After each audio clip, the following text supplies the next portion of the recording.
ISPR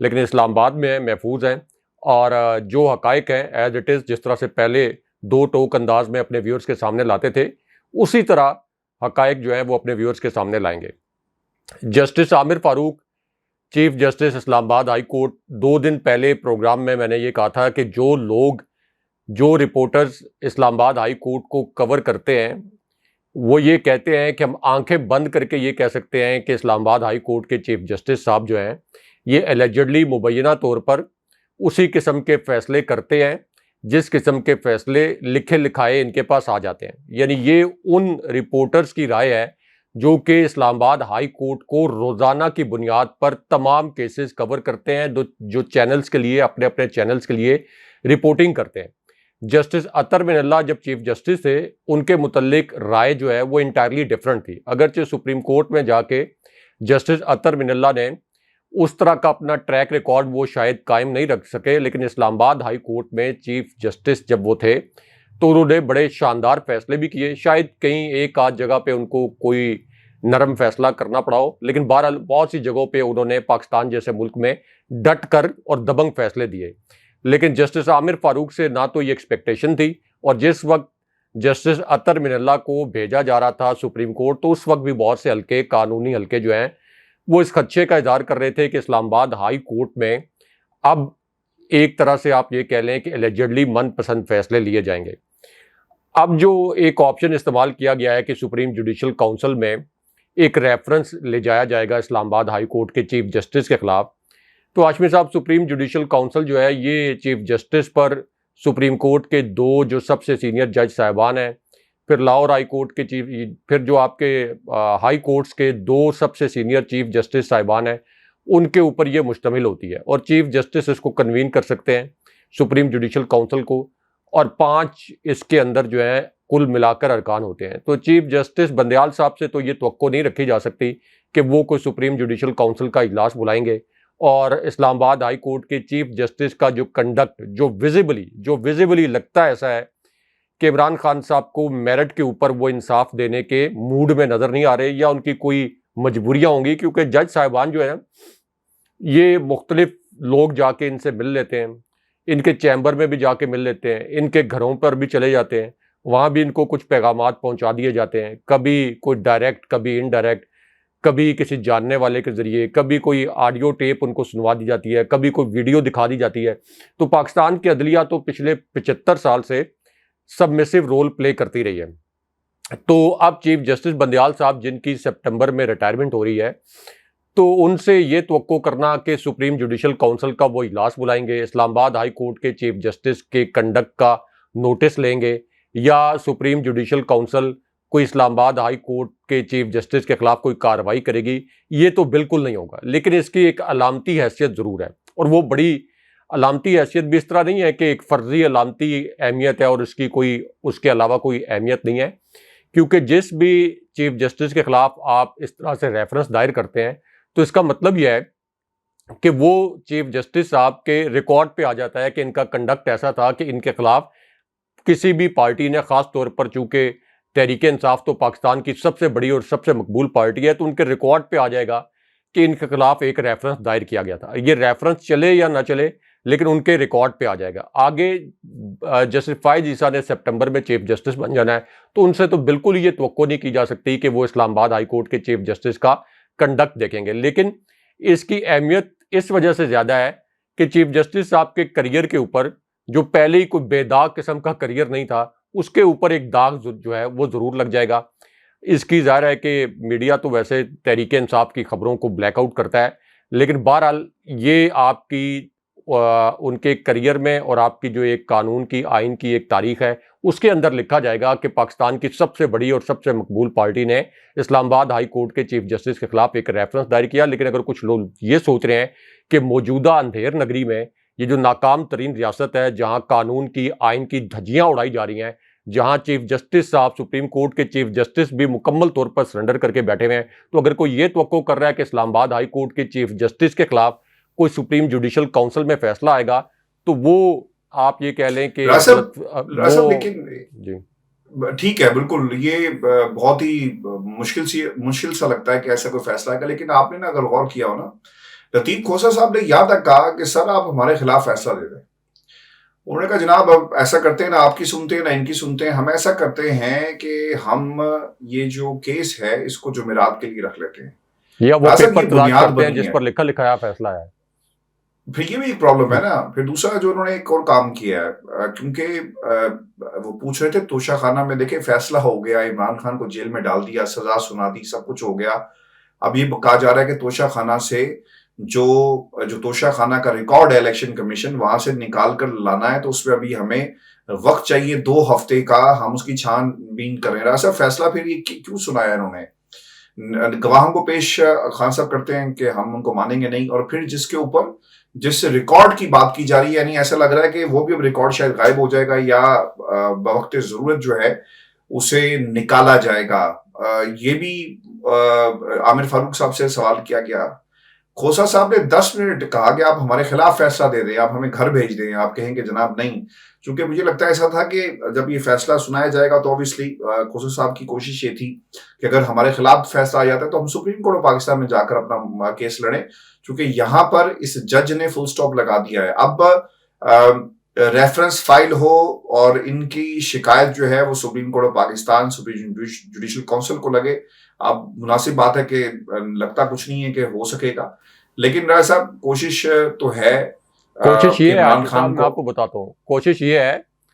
کہ یہ عمران خان صاحب کی اپیل پر فیصلہ, اور جس طریقے سے یہ کہا گیا کہ آپ فیصلہ دے دیں اور ہم سپریم کورٹ میں چلے جائیں, کوشش یہ ہے کہ جسٹس بندیال جو ہیں چیف جسٹس, یہ ریٹائر ہو جائیں جب تک سپریم کورٹ میں تحریک انصاف جاتی ہے.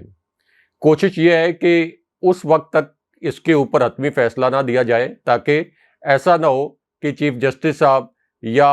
سپریم کورٹ کے جو دیگر جج صاحبان ہیں وہ آخر میں جاتے جاتے, خاص طور پر چیف جسٹس صاحب, شاید ان کا ضمیر کوئی ملامت کرے اور ایسا نہ ہو کہ میرٹ پر عمران خان صاحب کو انصاف دے دیں. تو اس لیے انتظار یہ کیا جا رہا ہے کہ جسٹس فائز عیسیٰ ٹیک اوور کر لیں ایز چیف جسٹس, اس کے بعد جا کر فیصلہ دیا جائے, پھر سپریم کورٹ میں جا کر یہ کیس فائل ہو, اپیل فائل ہو, اور پھر دیکھا جائے کہ سپریم کورٹ جو ہے, یعنی جسٹس فائز عیسیٰ کی جو سپریم کورٹ ہوگی, وہ کس قسم کا فیصلہ دیتی ہے. تو یہ میں اس لیے تو کہتا ہوں کہ یہ ناکام ترین جنگلی معاشروں, قبائلی معاشروں میں بھی قانون کی اس طرح سے دھجیاں نہیں اڑائی جاتی جو کچھ پاکستان میں ہو رہا ہے. اچھا راج صاحب, یہ جو بلز کا معاملہ تھا صدر پاکستان عارف علوی صاحب کے حوالے سے, اب یہ مزید پیچیدہ ہوتا جا رہا ہے, کیونکہ اس وقت بھی آپ کو یاد ہوگا ہم نے کہا تھا کہ آپ کو نکال کے لانا پڑے گا وہ ثبوت جو اوبویسلی اس پورے معاملے میں آپ کی بے گناہی جو ہے وہ ثابت کرے گا. لیکن اس کے اندر بہت سارے ایسے نکات بھی تھے جس کو میڈیا کی طرف سے ڈسکس نہیں کیا گیا, اور پھر یہ بھی انتہائی اہم نقطہ تھا کہ جس پرنسپل سیکریٹری کی بات کی جا رہی تھی, اب اس کا ایک خط بھی منظر عام پر آ گیا ہے. اوبویسلی اس کا موقف بڑا امپورٹنٹ تھا. ہم نے اسد مجید کے حوالے سے یہ بات ضرور کہی تھی کہ اسد مجید صاحب بولیں گے یا نہیں بولیں گے, لیکن ان کا کوئی سامنے نہیں آیا, کوئی اسٹیٹمنٹ سامنے نہیں آیا. لیکن صدر صاحب کے سیکرٹری کا ایک خط آ گیا ہے, اور انہوں نے کیا کہا وہ یہ کہتے ہیں, وقار احمد ان کا نام ہے, اور وہ یہ کہتے ہیں کہ صدر مملکت نے میری خدمات واپس کر دی, لیکن میں حقائق سامنے رکھنا چاہتا ہوں. ایسا تاثر دیا گیا کہ سیکرٹری مذکورہ بلوں سے متعلق کسی بے ضابطگی کا ذمہ دار ہے. وقار احمد کے مطابق پاکستانی آرمی ایکٹ بل 2 اگست کو ایوان صدر میں وصول ہوا. صدر مملکت کو یہ بل 3 اگست کو بھیج دیا گیا تھا. حقائق واضح ہیں, نہ میں نے بلز کے معاملے میں تاخیر کی اور نہ ہی بے قاعدگی, اور نہ صرف نظر. حقیقت یہ ہے کہ فائلز ابھی بھی صدارتی چیمبر میں موجود ہیں. صدر کے سیکرٹری نے یہ بھی کہا کہ خدمات میری واپس کرنے کا فیصلہ انصاف پر مبنی نہیں. صدر مملکت نے عالمی ایک ترمیمی بل کی نہ منظوری دی, نہ تحریری طور پر واپس پارلیمنٹ بھیجنے کو کہا. مذکورہ فائل 21 اگست تک سیکرٹری کے آفس میں واپس نہیں بھجوائی گئی. وقار احمد نے صدر مملکت سے درخواست کی کہ وہ FIA یا کسی بھی ایجنسی سے تحقیقات کروا لیں, انکوائری کروا کر اگر کسی نے کوتاہی کی ہے تو ذمہ داری ڈالی جائے. اگر سپریم کورٹ یا کسی عدالت نے بلایا تو میں ریکارڈ کے ساتھ جا کر حقائق بتاؤں گا. میں ریکارڈ پیش کر کے اپنی بے گناہی ثابت کروں گا. ایوان صدر کے دفتر کے وقار کو کم نہیں کیا. آفیشیل سیکرٹ ترمیمی بل 8 اگست کی شام آفس بند ہونے کے بعد ایوان صدر کو وصول ہوا. آفیشیل سیکرٹری ترمیمی بل 9 اگست کو صدر مملکت کو بھجوایا گیا. صدر مملکت ان دونوں بلز پر حقائق اچھی طرح جانتے ہیں. سبکدوش سیکرٹری کے مطابق آرٹیکل 75 کے تناظر میں صدر کو بل کی 10 دن کے اندر منظوری دینے کا اختیار ہوتا ہے۔ آرٹیکل 75 کے تحت صدر کو بل 10 دن کے اندر واپس پارلیمنٹ کو دوبارہ غور کے لیے بھجوانے کا اختیار ہے۔ واضح تھا کہ وزیر اعظم نے ایڈوائس 8 اگست کو بھیجی اور 17 اگست کو 10 دن کی مدت پوری کی جائے گی۔ صدر مملکت نے آفیشل سیکرٹ ترمیمی بل کی منظوری دی، نہ ہی واپس پارلیمنٹ کو بھجوایا۔ آفیشل سیکرٹ ترمیمی بل 21 اگست تک صدر مملکت کے آفس میں موجود ہے۔ رائے صاحب انہوں نے تو انکار کر دیا، انہوں نے کہا جی جناب میں جا کر اپنی جو بے گناہی ہے وہ ضرور پیش کروں گا، ثابت کروں گا اگر مجھے بلایا گیا۔ اور پھر دوسری طرف سے کچھ خبریں ایسی بھی آ رہی ہیں کہ شاید صدر صاحب نے ان کے اوپر پریشر ڈالا ہے، بٹ وہ تو اب دوسرا ورژن آئے گا۔ لیکن ایسا اب آپ شہر اقتدار میں آ گئے ہیں، کیا خبر ہے، کیا ہونے جا رہا ہے؟ کیونکہ صدر صاحب کو تو یہ معاملہ پارلیمنٹ تو ہے نہیں، اب یہ سپریم کورٹ پاکستان میں لے جانا چاہیے اور باقاعدہ اس کی سینٹ کی کسی کمیٹی سے بھی اس کی انکوائری ہو سکتی ہے کہ جائزہ لیا جا سکتا ہے، یا سپریم کورٹ پاکستان کو ہی انٹروین کرنا چاہیے درخواست کی شکل میں، یا پھر صدر خود جائیں اور کہیں کہ جناب اس بل کو سیٹ اسائیڈ کیا جائے۔ دیکھیں عاشق صاحب، ایک تو یہ جو صدر کے سیکرٹری نے جوابی خط لکھا ہے صدر کے خلاف بغاوت پر مبنی، تو یہ کیا پاکستان کے اندر یا کسی بھی ملک کے اندر خاص طور پر وہ صحافی جو ایوان صدر کو کور کرتے ہیں، پرائم منسٹر ہاؤس کی ایکٹیویٹیز کو کور کرتے ہیں، تو کیا کوئی سیکرٹری یہ جرت کر سکتا ہے کہ اپنے پرائم منسٹر کے خلاف یا اپنے صدر کے خلاف اس طرح کا خط لکھے، اس کے مندرجات کو لیک کرے، اس کے مندرجات کو میڈیا میں لے کے آئے؟ کوئی بھی سیکرٹری اپنے طور پر جب تک کوئی قوت اس کی پش پناہی نہ کر رہی ہو،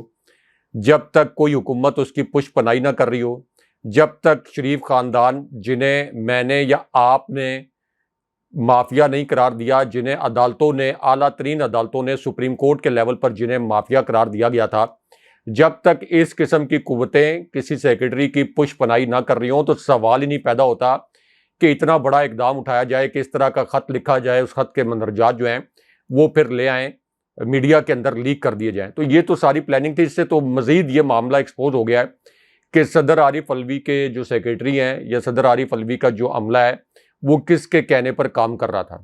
اچھا، پرائم منسٹر ہاؤس میں، پرائم منسٹر آفس میں جو ریسیو ہوئے ہیں یہ بلز، ان کے اوپر صدر عارف علوی کے سگنیچر نہیں ہیں۔ اب اس بات کی تصدیق بھی کر دی گئی ہے کہ سگنیچر نہیں ہے۔ اب اس کے اندر ایک بڑی دلچسپ بات ہے کہ ایک بہت بڑی ملاقات ہوئی ہے، بہت ہی اہم ملاقات، اور اس ملاقات کا کوئی پریس ریلیز جاری نہیں کیا گیا، کوئی اعلامیہ جاری نہیں کیا گیا۔ آپ نے اب سپریم کورٹ کی بات کی کہ کیا یہ معاملہ سپریم کورٹ میں جائے گا یا سپریم کورٹ اس کے اوپر از خود نوٹس لے گی یا صدر عارف علوی کو کوئی انصاف ملے گا؟ تو جنہوں نے نوٹس لینا تھا یا جن سے یہ توقع کی جا رہی ہے کہ سپریم کورٹ کے چیف جسٹس اس اندھیر نگری کو یا صدر کے خلاف یہ جو آئینی ایک یہ جو انہوں نے اپنی جانب سے آئینی جواز گھڑا، لیکن یہ غیر آئینی اقدام یعنی صدر کے خلاف جو بغاوت کی گئی، اس کی کوئی تحقیقات کروانے کے لیے کیا سپریم کورٹ سے کوئی آرڈر آئے گا یا سپریم کورٹ اس کو ٹیک اپ کرے گی؟ تو سپریم کورٹ کے چیف جسٹس سے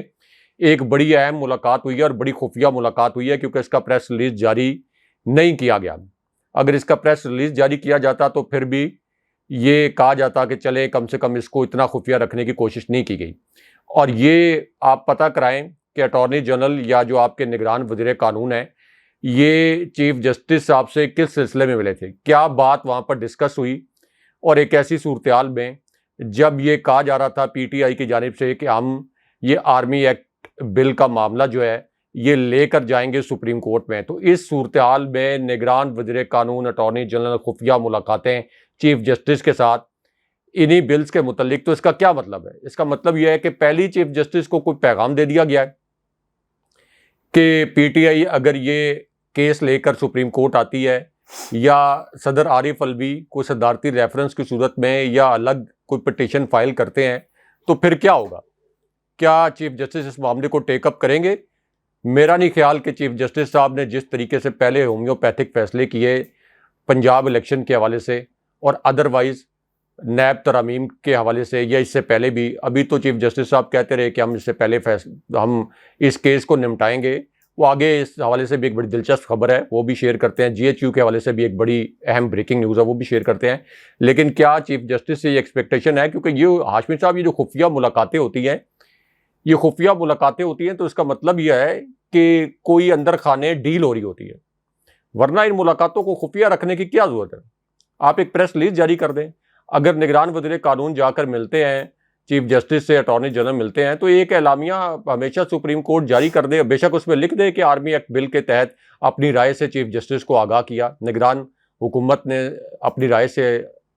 آگاہ کیا. لیکن ان ملاقاتوں کو خفیہ رکھنا، پھر ذرائع سے خبر تو باہر آ جاتی ہے. سپریم کورٹ کے جو رپورٹر ہیں اسلام آباد کے اندر، یہ بڑے ایفیشینٹ رپورٹر ہیں، کوئی چیز ان سے مس نہیں ہوتی، ذرائع سے آگے پیچھے سے خبر آ جاتی ہے. تو اس لیے ایک تو اس کے اوپر بھی بہت بڑا کویسچن مارک کھڑا ہوتا ہے. دوسرا یہ کہ صدر نے کہا کہ سیکرٹری کی خدمات واپس کریں. آپ اندازہ کریں کہ پاکستان کا سب سے بڑا آئینی عہدیدار، اس کے بعد صدر نے ایک ڈیزگنیٹ کیا نئی سیکرٹری کو، لیکن انہیں کس نے کہا کہ آپ انکار کر دیں کہ، یعنی ایک سرکاری ملازم ہے، وہ انکار کر رہی ہیں کہ میں ایوان صدر میں سیکرٹری کے فرائض انجام نہیں دوں گی. ہاشمی صاحب، یہ کس ملک میں ہوتا ہے؟ کون ان کو اتنی جرت دے رہا ہے کہ یہ اس طرح سے کھلے عام بغاوت کریں؟ یعنی نئے سیکرٹری کے لیے جو نام تجویز کیا گیا، ان کی جانب سے یہ خبر لانچ کروا دی گئی کہ انہوں نے انکار کر دیا صدر کے سیکرٹری کے طور پر کام کرنے سے. یہ کس ملک میں ہوتا ہے؟ ان کے خلاف تو فوراً ایکشن ہونا چاہیے. یعنی اس وجہ سے نہیں کہ عارف الوی صدر ہیں، کوئی بھی صدر ہوتے، ممنون حسین مرحوم بے شک صدر ہوتے، ان کے خلاف تو ایکشن ہونا چاہیے، ایسے سرکاری افسران اور سرکاری ملازمین کے خلاف. تو یہ کہنا کہ صدر کی جانب سے کوئی دباؤ ڈالا جا رہا تھا، صدر کی تو کوئی پوزیشن اس وقت ہے ہی نہیں کہ وہ دباؤ ڈالیں. صدر کے اوپر دباؤ ڈالا گیا، صدر کے اوپر مختلف مواقع پر دباؤ رہا، یہ بات تو مانی جا سکتی ہے. لیکن سب کو پتہ ہے کہ چونکہ صدر عارف الوی پی ٹی آئی کا حصہ تھے، اس کے بعد وہ صدر بنے، وفاق کی علامت بن گئے، تو پی ٹی آئی کو کس قسم کے کریک ڈاؤن کا سامنا ہے، صدر عارف الوی کو کس قسم کے دباؤ کا سامنا ہوگا کہ عمران خان صاحب سے قطع تعلق کر لیں، یا جو شہباز شریف کی حکومت کی جانب سے یا نگران حکومت کی جانب سے جو سمریز آ رہی ہیں ان کو فوراً اپروو کریں. تو یہ تو مانا جا سکتا ہے کہ صدر کے اوپر دباؤ ہوگا، لیکن صدر کی تو کوئی ایسی پوزیشن اس وقت نہیں ہے. یعنی پاکستان کے موجودہ زمینی حقائق کو دیکھیں کہ صدر کسی پر دباؤ ڈال سکیں، اور خاص طور پر اپنے سیکرٹری کو اگر یہ کہیں، یہ جو خبر لانچ کروائی گئی کہ 2-3 سال کے بعد پی ٹی آئی کی حکومت آئے گی تو آپ کو اکوموڈیٹ کر دیں گے، سوال ہی نہیں پیدا ہوتا کہ صدر اتنی غیر ذمہ داری سے کسی سیکرٹری کو، یعنی اپنے سیکرٹری کو یہ بات کہیں. تو یہ جو اب نام نہاد گواہان سامنے لائے جا رہے ہیں، اور جس طریقے سے ایک کے بعد ایک سرکاری افسر سے صدر کے خلاف بغاوت کرائی جا رہی ہے، یہ پلاٹ جو ہے، یہ جو پورا ڈرامہ ہے، یہ مزید بے نقاب ہو رہا ہے. اگر اس ڈرامے کو مزید یہ بیچ میں گواہان لا کے اور بیچ نام نہاد گواہان لا کے، یا سیکرٹری کا خط یا جو نئی پروپوزڈ سیکرٹری تھی ان کا سٹیٹمنٹ سامنے نہ لایا جاتا، تو شاید یہ معاملہ کوئی یہاں پہ ٹھنڈا ہو جاتا، کوئی ٹھپ ہو جاتا. لیکن اب تو یہ معاملہ جو ہے یہ مزید گمبھیر ہو گیا ہے، اور لوگوں کے سامنے مزید حقائق سامنے آ گئے ہیں. اور ایک بہت بڑے استعفے کی اطلاع بھی اسلام آباد میں گردش کر رہی ہے ہاشمی صاحب اس وقت، اور وہ اطلاع یہ گردش کر رہی ہے کہ صدر کو بہت زیادہ دباؤ کا سامنا ہے، بہت زیادہ دباؤ کا سامنا ہے کہ وہ فوری طور پر اپنے عہدے سے استعفیٰ دے دیں. یعنی صدر پر یہ دباؤ ڈالا جا رہا ہے کہ آپ جائیں گھر اور استعفیٰ دیں. یہ آپ کہہ لیں کہ ایک طرح سے ایگزامپل سیٹ کرنے کی کوشش کی جا رہی ہے کہ جو بھی صدر اس طرح کا اقدام کرے گا، یعنی اتنا جرت مندانہ اقدام کرے گا اور یہ بتائے گا کہ میرے کانسنٹ کے بغیر میرے جو ملازمین ہیں، میرے سیکرٹیریٹ کے جو ملازمین ہیں وہ میرے حکم کے خلاف گئے ہیں، تو اس سے استعفیٰ لے لیا جاتا ہے یا اس پر دباؤ ڈال کر اسے استعفیٰ دینے پر مجبور کر دیا جاتا ہے. تو اس حد تک اس وقت جو ہے حالات خراب ہیں اسلام آباد کے اندر، اور اس وقت یہ اسلام آباد میں اقتدار کی راہداریوں میں گردش کر رہی ہے کہ صدر کے اوپر یہ دباؤ ڈالا جا رہا ہے کہ آپ استعفیٰ لیں. راج صاحب، ایک ایڈیشنل سیشن جج ہیں اٹک کے، انسپیکشن ہوتی ہے، آپ کو معلوم ہوگا، جیل کی فور نائٹلی انسپیکشن تھی، وہ گئے، انہوں نے اٹک جیل جہاں پر عمران خان صاحب بھی موجود ہیں اس سیل کا بھی جائزہ لیا. تو رائے صاحب انہوں نے اپنی رپورٹ میں لکھا ہے، سب سے بڑی گواہی آئی ہے کہ جناب دیکھیں 3 بار کے جو وزیر اعظم کے بارے میں تو ہم باتیں سنتے تھے کہ ان کی مشقتی اور کس طرح سے ان کے ساتھ جو ہے وہ ایک بادشاہوں کا سلوک جو ہے عدالت جو جیل ہے اس میں کیا جاتا تھا، لیکن جو عمران خان صاحب ہیں ان کے ساتھ کیا سلوک ہو رہا ہے، یہ ان کی طرف سے گواہی آئی. اور بتایا یہ گیا کہ عمران خان کا باتھ روم کی دیواریں بالکل بھی نہیں ہے، مطلب نہ ہونے کے برابر ہیں، بے پردگی ہے، بالٹی ایک وہی آپ استعمال کریں گے، اگر ضرورت حاجت ہے، اور پھر دوسری طرف کیمرہ لگا ہوا تھا 5 فٹ دور، عمران خان کے سیلز کے کیمرہ لگا ہوا تھا، جس کے بارے میں کسی کو کیا معلوم نہیں تھا، یہ جان بوجھ کے لگایا گیا۔ رائے صاحب کیا دیکھتے ہوں کہ اس کیمرے سے عمران خان کی حالت کیسی ہے؟ پھر شیو کا سامان نہیں دیا۔ اب سننے میں یہ آیا کہ تمام چیزیں مہیا کی گئی ہیں، کرسی، ٹیبل، اس کے علاوہ جو دیوار ہے اس کو اونچا کر دیا گیا ہے، یعنی ایک بہتر جیل عمران خان کے لیے تیار جو ہے وہ کر دی گئی ہے۔ رائے صاحب، ہاشمی صاحب، یہ بالٹی والی خبر میں نے اپنے پروگرام میں جب بریک کی تو یہ پی ٹی آئی کے لوگ بھی، یا شاید کچھ لوگوں نے پی ٹی آئی کے سپورٹرز کا روپ دھارا ہوتا ہے، تو بڑی انہوں نے تنقید کی۔ انہوں نے کہا یہ بالٹی والی خبر پتہ نہیں آپ کہاں سے لے کے آ گئے۔ آج وہ بالٹی والی خبر کی تصدیق جو ہے یہ ہم نے اپنے ذرائع سے، کیونکہ عمران خان صاحب کے ساتھ جو لوگ ملنے جاتے رہے، خاص طور پر ان کے وکلا، تو بطور صحافی آپ ان سے بات چیت کرتے رہتے ہیں کہ کن حالات میں ہیں عمران خان صاحب، ان کی جیل کس قسم کی ہے، کس قسم کی سہولتیں میسر ہیں۔ تو یہ اوپن واش روم والی خبر اور یہ بالٹی والی خبر بھی سب سے پہلے ہم نے بریک کی، تو اس وقت ہمیں تنقید کا سامنا بھی کرنا پڑا کہ کیا آپ ادھر عمران خان صاحب کے ساتھ جیل میں ہیں یا کیا آپ ملاقات کر کے آئے ہیں؟ تو ملاقاتیں تو نہیں کرنے دی جا رہی عمران خان صاحب سے، یعنی کوئی صحافیوں کو تو ملاقات کرنے کا وقت نہیں دیا جا رہا کہ صحافی جا کے وہاں پہ رپورٹ کریں۔ حالانکہ یہ جب نواز شریف جیل میں تھے تو ہاشمی صاحب صرف اسلام آباد سے کوئی 500 صحافی جا کے نواز شریف سے ملاقات کر کے آئے تھے، تاکہ وہ اپنے تاثرات بیان کر سکے کہ نواز شریف جو ہیں وہ جیل میں کیسے ہیں، کس قسم کی سہولتیں ہیں، یا کیا ان کو تنگی ہے وہاں پر۔ تو صرف اسلام آباد کے 500 صحافیوں نے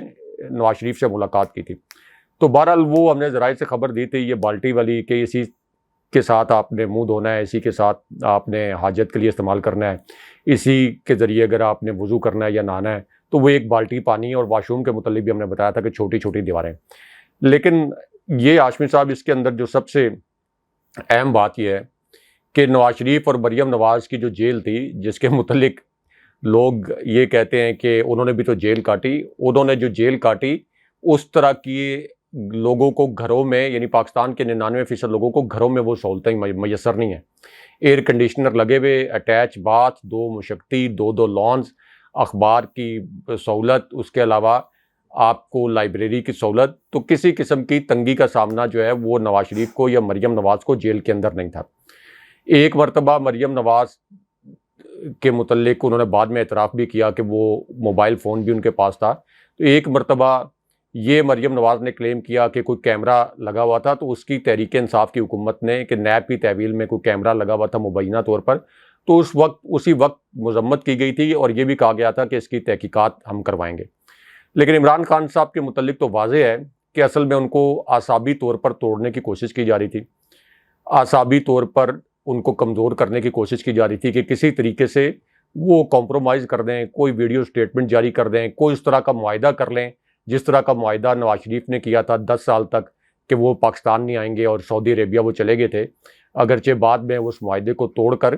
سعودی عرب سے بھی جھوٹ بول کر سعودی عربیہ سے معاہدہ توڑ کر پاکستان آئے تھے، اور سعودی وزیر ان کے پیچھے ان کے آنے سے پہلے پاکستان آ کر انہوں نے وہ کاغذ بھی لہرایا تھا جس کے اوپر نواز شریف کے دستخط تھے۔ تو عمران خان صاحب کو اصل میں مجبور جو ہے اس وجہ سے اس قسم کی اذیتیں دے کر مجبور کیا جا رہا ہے۔ لیکن عمران خان صاحب کے متعلق جاننے والے جانتے ہیں کہ سٹیل نروز ہیں ان کے، فولادی اعصاب ہیں، اور کسی بھی صورت وہ کمپرومائز نہیں کریں گے۔ اس سے پہلے براہ راست لوگوں نے دیکھا اپنی ٹی وی سکرین پر کہ عمران خان صاحب کو دن دہاڑے گولیاں ماری گئیں، یہ پوری دنیا نے دیکھا ٹی وی سکرینز پر۔ لیکن اس کے باوجود عمران خان صاحب کا نام اس وقت تک ECL پر بھی نہیں تھا۔ عمران خان صاحب بیرون ملک نہیں گئے۔ عمران خان صاحب جب مقدمات بھگت رہے تھے اس وقت بھی عمران خان صاحب کا نام ECL پر نہیں تھا۔ یہ تو جب عمران خان صاحب نے باہر جانے سے انکار کر دیا اس کے بعد انہوں نے ایک رسمی سی کارروائی کی کہ عمران خان صاحب کا نام ECL پر ڈال دیا جائے۔ اگر آج بھی عمران خان صاحب کہیں کہ ٹھیک ہے میں اپنے نظریے سے تھوڑا سا پیچھے ہٹ جاتا ہوں یا تھوڑا سا اپنا جو سٹینس ہے اس کو مائلڈ کر لیتا ہوں، تو یہ ہاشمی صاحب 24 آورز 24 گھنٹے کے دوران عمران خان صاحب کو باہر جانے دیا جائے گا۔ 24 گھنٹے سے بھی کم وقت میں عمران خان صاحب سے یہ کہیں گے کہ چلیں ہماری جان چھوٹے، کسی طریقے سے عمران خان صاحب کو ہم نے جیل میں رکھا ہوا ہے اتنے مشکل حالات میں، اس کے باوجود تحریک انصاف کی مقبولیت بڑھ رہی ہے۔ تحریک انصاف کو قلعدم کرنا بھی ایک چیلنج ہے، تو اس کے باوجود تحریک انصاف جیت جائے گی۔ لیکن اصل ایشو یہ ہے کہ عمران خان صاحب ٹوٹ نہیں رہے۔ ان تمام اذیتوں کے باوجود عمران خان صاحب جب بھی ان کے وکلا جا کر وہاں ملتے ہیں تو وہ یہ کہتے ہیں کہ عمران خان صاحب نے کہا ہے کہ مجھے اگر یہ تاحیات بھی قید رکھیں، تاحیات بھی اسی طرح کی اذیتیں دیں، تو تب بھی میں اپنے نظریے سے، حقیقی آزادی کے نظریے سے 1 انچ پیچھے نہیں ہٹوں گا۔ اچھا راج صاحب، لندن سے خبر یہ ہے کہ شہباز شریف صاحب پہنچے، 2.5 گھنٹے ملاقات جو ہے جاری رہی ہے۔ میں نے نون لیگ کے ایک بہت ہی ذمہ دار شخصیت سے بات کی اور میں نے ان سے یہ سوال کیا کہ نواز شریف کی پاکستان واپسی کے حوالے سے آپ کے پاس کیا اطلاعات ہیں؟ تو انہوں نے بغیر کسی جھجک کے مجھے فوری طور پہ یہ کہا کہ نواز شریف صاحب ابھی کوئی فیصلہ نہیں کیا گیا کہ وہ سپتمبر میں پاکستان واپس آئیں گے یا نہیں آئیں گے، اور ابھی بہت ساری چیزوں پر ان کو دیکھنا بہت ہی ضروری ہے۔ تو obviously پھر کچھ سوالات رائے صاحب، جب کوئی کہتا ہے نا کہ بہت ساری چیزوں کا جائزہ لیا جا رہا ہے جس پہ پاکستان کی اسٹیبلشمنٹ ہے، شہباز شریف کے ہوتے ہوئے، شہباز شریف کی سیاست کے ہوتے ہوئے نواز شریف کی سیاست کیا پاکستان کی اسٹیبلشمنٹ کو قابل قبول ہوگی یا پھر کچھ اور راستہ نکالا جائے گا؟ پھر رائے صاحب یہ بھی انتہائی اہم ہے کہ نواز شریف صاحب پاکستان آئیں گے تو پھر ان کا ہمیشہ سے جو اگریسو بیانیہ ہے وہ کیا پاکستان کی اسٹیبلشمنٹ کو قابل قبول ہوگا؟ اور پھر ہم نے کئی دفعہ یہ بات ضرور کہی کہ عمران خان کے نام پر، مریم کے نام پر، نواز شریف کے نام پر، ان سب کے ناموں پر بڑے بڑے کراس لگے ہوئے ہیں اور ریڈ لائنز لگا دی گئی ہیں۔ اب انہیں شاید پاکستان کی سیاست میں نہیں آنے دیا جائے گا اسٹیبلشمنٹ کی طرف سے۔ اب جائزہ لیا جا رہا ہے، لیگل ٹیم بھی یہاں پر ہے، دوسرے کچھ لوگ بھی یہاں پر موجود ہیں اور بیٹھکیں ہو رہی ہیں جس میں اس بات کا تعین کرنے کی کوشش کی جا رہی ہے کہ نواز شریف نے پاکستان جانا ہے واپس یا نہیں جانا۔ رائے صاحب، یور ٹیک آن دس۔ دیکھیں، ایک تو نیب قوانین میں جو ترامیم کی گئی تھی، ٹارگیٹڈ ترامیم، اس کا تو مریم نواز نے فائدہ اٹھا لیا۔ اگر مریم نواز کے خلاف کیس جھوٹا تھا تو ان کو نیب قوانین میں ترامیم سے یہ جو ان کو ریلیف ملا ہے، ان کو کم سے کم اس بنیاد پہ ریلیف نہیں لینا چاہیے تھا۔ اس کا مطلب یہ ہے کہ شریف خاندان کو پتہ تھا کہ ان کے خلاف جو کیسز ہیں یہ مضبوط ہیں، ٹھوس ہیں، اس وجہ سے انہوں نے نیب قوانین میں اس طرح کی ترامیم کی کہ ان کے خلاف کیس ختم ہو جائیں۔ تو مریم نواز کا بیانیہ تو مکمل طور پر ختم ہو گیا۔ اب کیا جی ایچ کیو یہ چاہتا ہے کہ نواز شریف واپس آئیں، یا جی ایچ کیو شہباز شریف کے ساتھ زیادہ کمفرٹیبل ہے؟ یعنی جو ایک آگے دھاندلی زیادہ الیکشن پلان کیا گیا ہے، اس کے متعلق ایک بڑی زبردست انسائٹ سٹوری ہمارے پاس ہے، اگلے پروگرام میں شیئر کریں گے کیونکہ پروگرام کا وقت جو ہے یہ پہلے ہی 30 منٹ سے زیادہ ہو گیا۔ بہت شکریہ صاحب۔ جو جی شو تھا آج کے ہمارا، اپنے کمنٹس بھیجیے گا، چینل کو ضرور سبسکرائب کریں۔ مجھے اور ابراہیم رائے صاحب کو اجازت دیجیے۔ اللہ نگہبان۔